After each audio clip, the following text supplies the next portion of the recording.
Senator Џин Šahин and Peter Welch, good evening, and thank you very much for being with us. Thank you. Nice to be with you. In Macedonia, you led the delegation of the U.S. Congress that met with head of state, government, and political parties in a mission to support the Euro-integrative process of our country. Who did you meet with, and what was your message? Well, we met with the President, the Prime Minister, leaders of the opposition party, the main opposition party, and we're going to meet with young leaders this evening. And really the message is how much we appreciate the partnership between the United States and North Macedonia. We understand that there have been difficult decisions that the country has made in order to move towards integration with the EU. And we want to applaud that, and particularly applaud the country's work with NATO. I was a proponent in the Senate of trying to ensure that we supported ratification of North Macedonia into NATO, and you've been a great NATO partner.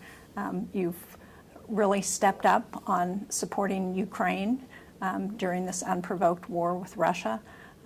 You stepped in to help us as we were evacuating from Afghanistan at a time that was very difficult, and have really provided soldiers in places where it is not always easy. So we very much appreciate that. Are you happy, Senator Welch, with the meetings that you had here? And do you think that the government, the political parties, that everyone understood the message of importance of the Euro-integrative process of Macedonia? I am. I'm very happy, but I also just want to acknowledge that I represent the state of Vermont, and our National Guard has had a 30-year partnership with the North Macedonian Army, and it has been very close and fruitful, and my National Guard folks tell me they learned so much working with your military. So it's been a real thrill for me to actually be here and to see what all the National Guard in Vermont are so happy about in the relationship. But Senator Shaheen in the Senate is the leader of the focus on the Balkans, and she is our leader, and she's got deep experience. And this is really affirming that, number one, gratitude we have for all that you have done to align with us. But two, it's really, we are very hopeful, in addition to North Macedonia being a NATO partner, that it be successful in its move to be part of the EU. Yes. We're 6 weeks until the deadline in which the constitutional amendments should be adopted and implemented in order to open chapters with the European Union. What is your impression? Is there still enough time to catch this deadline and to move forward? Is there still hope for some kind of political consensus? Well, I hope so, and we heard different perspectives on that today. I understand that it's difficult, just like the decision to change the name of the country to North Macedonia was a difficult decision, and that there's a lot of frustration that people have because there's a feeling that, well, we were promised membership in the EU a long time ago, and it still hasn't happened, and we still have to do this one more thing in order to make it happen, and then there are no guarantees. So I appreciate that. I understand that it's challenging, and so again, we're here to say we understand that. We hope you will find a way to work this out, because I believe, and most of the people we've met with today believe, that the future of this country is with Europe and the EU.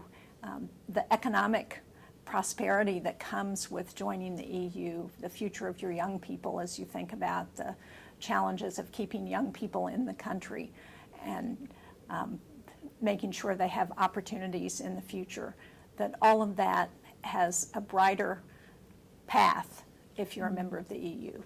What if that doesn't happen? What if there is no consensus and no constitutional changes? Well, then it'll be the status quo. And but my understanding is that just as NATO has been very beneficial, and I think a positive development, EU membership would be very helpful economically. But it is tough, and this is where we're two members of the U.S. Senate from the United States.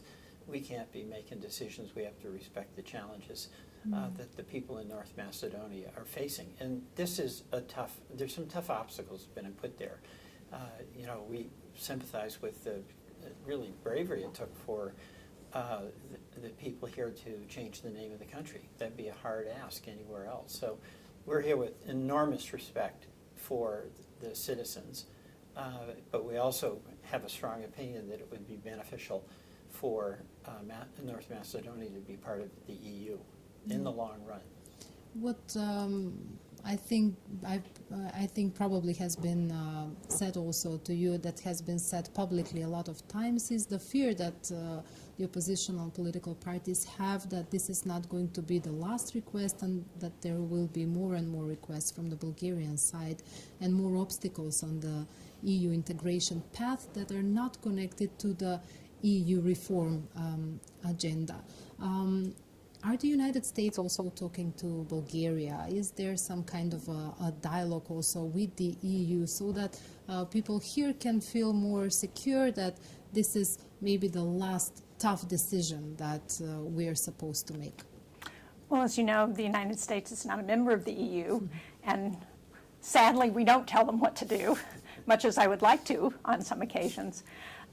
But there is an opportunity for us to share with our European colleagues, with our Bulgarian diplomats who we see our perspective on things, and to share the concerns that we hear here and that we have about EU enlargement. Because I think one of the things that I have tried to talk to the EU diplomats who I meet about is the importance of countries that have aspiration to join the EU to understand that that is an opportunity for them, that they can get there at some point, and that there aren't so many hurdles put in place that it never happens. And I think that's a very important message, and it's one that we will continue to share. Well, Macedonia also has numerous internal challenges: slow implementation of some of the reforms, insufficient fight against corruption and organized crime.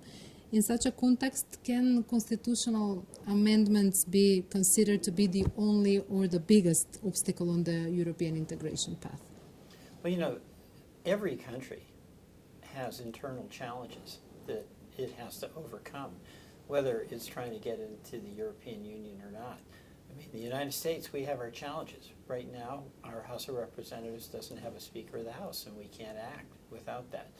So we know that people in North Macedonia are aware of their internal challenges. There's an independent reason to try to address those, to make the country as successful as it can possibly be, as fair as it can possibly be. And those are things that the sense we get is that people want to face whatever the outcome is of the EU vote. We think being in the EU is going to really add to the economic vitality in North Macedonia. How does the United States see where we are at the moment with the fight against corruption, and how are the United States helping not only Macedonia but also the other countries from the region to really tackle this problem? Well, one of the things that we're working on right now is legislation. It's bipartisan to support the countries of the Western Balkans, and it includes a number of provisions. One, to address increased trade and economic activity, because I think the more trade that goes on, the more it helps everyone. It would also enshrine the BOLD program that provides opportunities for young people to stay in country and in ways that I think are important to the future of not only North Macedonia but the other countries in the Balkans. And then it would codify some of the sanctions that have been done by executive order in the U.S. against those people who are accused and suspected and pretty much determined to be involved in corrupt activities, and to provide technical assistance to countries to help address that corruption. So we think it's comprehensive legislation. We think we've got a really good shot to pass it, and we're going to be working on that. the debate in the EU is also ongoing. We still don't know how exactly the European Union is going to change, but a lot of options are on the table, including bringing decisions with two-thirds majority, maybe some phased joining of new member state countries, and it's still not clear. But how do you, from the United States, see these possibilities? As possibilities for a faster integration of the Western Balkans or slower one? Well, I think it makes sense to change the rules so that it would be something like two-thirds. I mean, the advantage of the EU as it expands is that it gets more members, it has a bigger market, there's more people cooperating, and they're sharing values. But if you have a structure where a single country can essentially veto progress, that doesn't work. So I think it is time for the EU to adjust that, but still have as a goal a consensus approach to shared decision-making. Yes, And hopefully they're examining that. Again, we're not a member of the EU, so we don't have a voice in that, but hopefully that's something that people are examining. So that sounds encouraging also for you. We are witnessing, unfortunately, escalation of the situation in Israel. The war in Ukraine has been ongoing for the second year, but tensions and incidents also happened in our region concerning Kosovo and Serbia. Do you see that there is a danger of this kind of conflicts, especially because all of these countries are not members of the European Union? And do you think that this kind of conflict could spill over in the neighboring countries? Yes, sadly. I do think there is reason to be concerned about potential expansion of the conflict.